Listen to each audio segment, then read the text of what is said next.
I'm delighted to welcome Nicola Triscott, and Nicola will take the evening from here. Nicola is the artistic director of Arts Catalysts and has been around this material. So thanks for inviting me, Lisa and Lois. How do we create knowledge about the universe? How do physicists frame the questions that they're asking about the nature of the universe, and where is our understanding now, and what has this all got to do with what we do at Central St Martin's, what Central St Martin's do? What's this got to do with creativity? Anyway, I'm very happy that we have four fantastic speakers who are going to give different perspectives, tell us a bit about their research, and what they're finding out about the universe and how they do that. So we have Dr. Thomas Kitching, who's a physicist, Susan Ayre, an artist, Dr. Ceri Brenner, who's a plasma physicist, and Cham Ghag, who's a dark matter physicist. Thomas Kitching is the science co-lead for ESA's, that's the European Space Agency's Euclid mission, launched in 2021 to map the geometry of the dark universe by observing thousands of millions of galaxies. The Mullard Space Science Lab is building the visible light spectrum instrument. Euclid will generate Hubble Space Telescope-like images, but over areas of sky tens of thousands of times larger, and looking back in time over 75% of the age of the universe. He'll be discussing the mission and where the search for dark matter and dark energy might be heading in the next few years. Thomas is a reader in astrophysics and Royal Society University Research Fellow at University College London, focusing on the visual culture of science and medicine. Thanks for inviting me to talk today, to the organisers. I think it's a really interesting event, and I hope to learn a lot. So I'll talk to you about how we're trying to make maps of something called dark matter. This is a picture of a bunch of galaxies.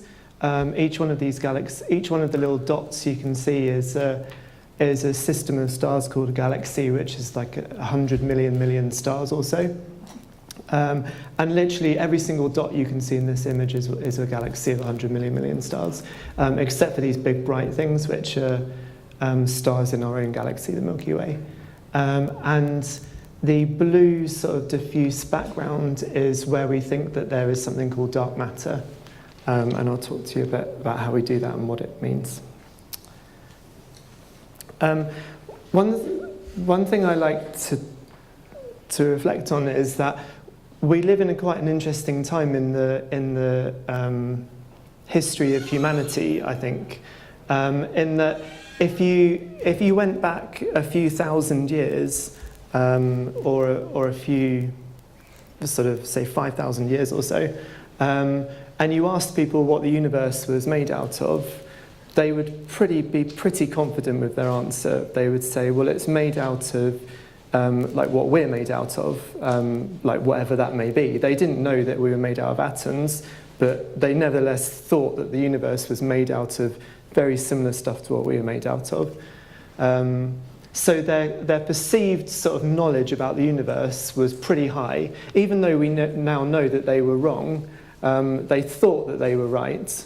And then if you went forward a bit in time and you talked to, say, Aristotle, he would say, like, yeah, it's earth, wind, fire, and water. Everything's made out of that in some combination. And again, they would be pretty confident, so they'd be pretty close to 100% being sure that they were right. And what's happened in the last sort of couple of decades is an interesting thing, in that we now that confidence has basically been eroded to practically nothing. So we now know for sure that we don't know anything about what the universe is made out of, and it's in a quite it's quite an interesting time in human history, and the experiments that myself and Cham will talk about will hope to correct that. So once we find out what dark matter and dark energy are, these two things that we don't know what they are, then hopefully we'll be back to the 100%. And then, but this time we'll be right? You know, maybe if we went forward another 1,000 years, they'd say, oh, they were still wrong. So how bad is the situation at the moment? So if you had a pie chart of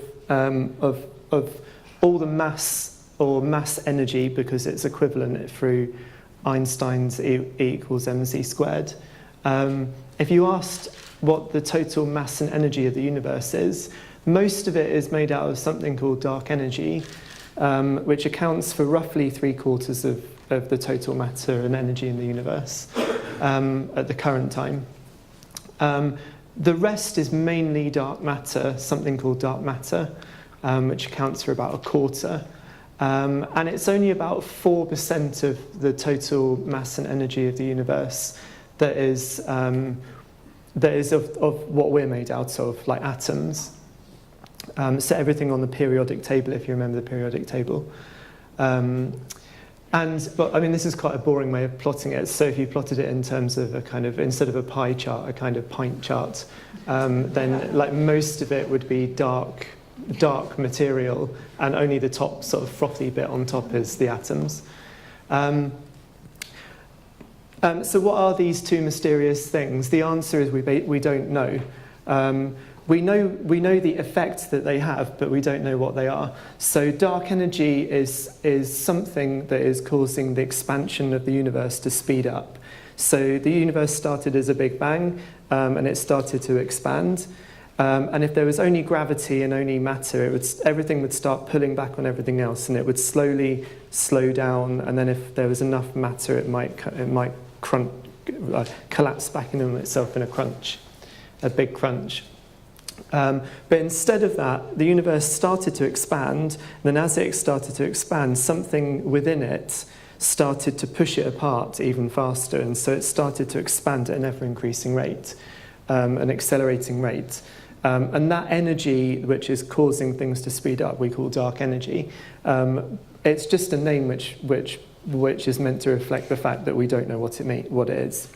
The dark matter is a type of matter, just like we are, like made out of atoms, but it doesn't fit on the periodic table, and it's not part of anything that you would detect at CERN, for example. It's a completely different type of matter, and we don't know what it is. But nevertheless, we can try and make maps of dark matter. I'm not going to talk about dark energy, by the way. I'm just going to ignore that kind of like elephant in the room. But I'm happy to answer questions about it. So how can you make a map of something, dark matter in this case, when you can't actually see it? Another reason it's called dark is because it doesn't interact with light. So the reason we can see everything in this room is because there's light which is bouncing off things and being absorbed and reflected, and then we can see it in our eyes, which are also absorbing light. But the thing with dark matter is it doesn't interact with light at all. Light just passes straight through it. It doesn't emit light. It doesn't absorb light. It's got nothing to do with light. It just exists, sort of ignoring that whole aspect of the universe. So how can you make a map of this sort of invisible material? Well, one way of doing that is you can like that we also have invisible materials that are everyday objects. So like the glasses that I'm wearing, I can't see them, but they're a lens, and so you can see the distortion that it creates. And in the same way, this is the bottom of a wine glass. And you can't actually see it because it's a transparent material, glass, but you can see the effect it's had on the graph paper in the background, in that it's sort of distorted the lines here. So if you measured exactly sort of traced out these lines, you could figure out how much glass was there and whether it was glass or whether it was plastic, for example. And exactly the reason why that happens, because light passes through this and it gets lensed like a magnifying glass. And exactly the same thing happens with gravity. So Einstein discovered that gravity was was an effect where a lump of matter distorts four-dimensional space-time. So here's like a lump of matter and just sort of pictorial representation. And we obviously can't picture four-dimensional space-time. So if you remove 2 dimensions, you can picture it as a plane. And this lump of matter here has distorted space-time in this kind of manner. And this is how space-time is distorted, but just in a 4-dimensional way rather than a 2-dimensional way. And if a light ray propagated from an object, it would get bent by this space-time curvature. Imagine if you had like a trampoline with like a ball sitting on it, and you rolled another ball along, it would get its path would be distorted by the sort of bending of the trampoline. So it turns out that matter actually acts like a magnifying glass when you look into the sky, and you see this effect all over the place. So yeah, another way of putting that is that if you had a galaxy in the background and its light propagated through the universe, its light rays are being bent and distorted all the time by lumps of dark matter along the line of sight. So we actually do see this effect. So this is a picture from the Hubble Space Telescope of a galaxy cluster. So each one of these yellow sort of bright objects are massive galaxies. They're about 100 times more massive than our galaxy. So they have a few 100 million stars, 100 million stars in them. And so each one of these objects has 100 million stars. And they're all clustered together in a big kind of collection of galaxies. And the matter, and also there's a bunch of dark matter here, which you can't see because the light isn't interacting with it. But you can see that there's some very sort of strange, sort of highly elongated objects here. And that's galaxies which are behind this group of galaxies, and their light is being distorted by the dark matter in this cluster. So what we can do is we can measure the shape of these sort of arc-like images, and you may be able to see other kind of shapes, like there's an arc here and there's an arc here, for example, and there's some more up there. And if you measure all of those shapes, you can infer how much matter is there. And if you add up all the matter that you think should be there from the galaxies, you find out there's not enough to account for the distortion. So there must be dark matter. There's a very famous example of doing this called the Bullet cluster. And so again, this is a cluster of galaxies, 2 clusters of galaxies in this case, and the dark matter is in blue, and what's shown in red is just normal gas which is glowing in X-rays. And the fact that these two don't line up is sort of further evidence that the dark matter must be something different to the X-ray glowing gas, i.e. it's something which we can't explain on the periodic table. And there's lots of examples of this. So in a recent study, we took all the Hubble Space Telescope data that there was, and we made dark matter maps of as many clusters as we could.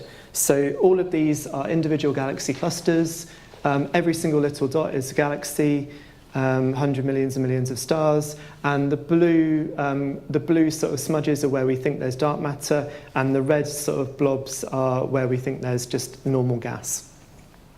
So you can see it kind of exists in these kind of sort of blobby sort of structures that we call dark matter halos. And you can zoom in and you can see this distorting gravitational lensing effect in some extreme examples. And yeah, there's lots of examples of these. There's another one. There's one particular extreme case where you might just be able to see, I'm not sure. But there's 4 galaxies here which are very, very close together and very massive. And there's a background galaxy here which has been distorted so much that it's sort of stretched out into kind of a big sort of pearl sort of necklace shape. You might just be able to see it. So this is the lensed image. This is a single galaxy image which has been stretched around these objects by the gravitational lensing effect. But actually, that all that I've shown you is galaxy images which are focused in on tiny little regions of high density where the galaxies exist. Whereas actually, the way that we think dark matter clusters in the universe as a whole is much more in a kind of filamentary sort of structure.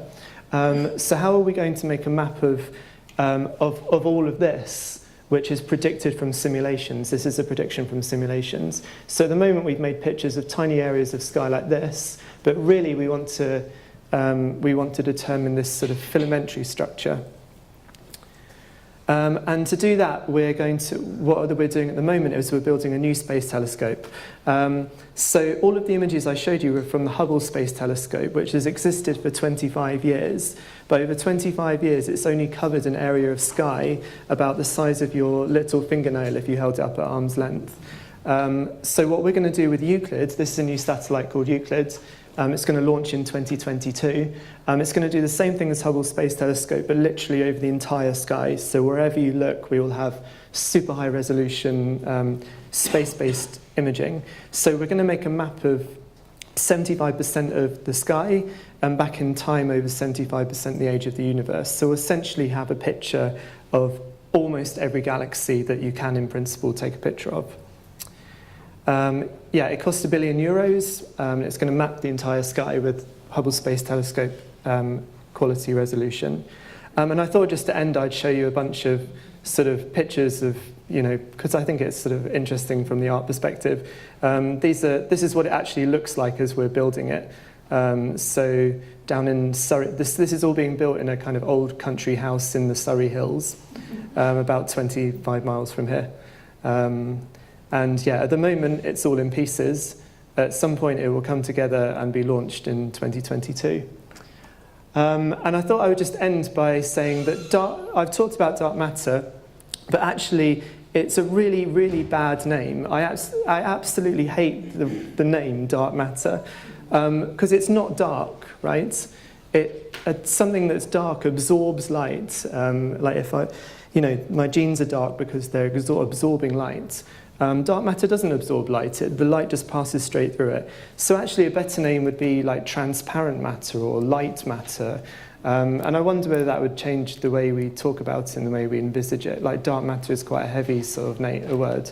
But I thought like we could be even more poetic. So the background image here is, so when they were making maps of the Earth and we're making maps of the universe, when people made maps of the Earth and they didn't know where something was, the sort of legend is that they put "Here be dragons," but that only happened in one map. There's only one map where they wrote "Here be dragons," and this is it.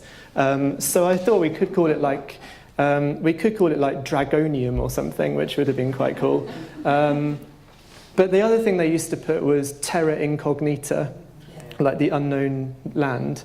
So I thought, I proposed that we rename dark matter "Materia Incognita." Yeah. Okay.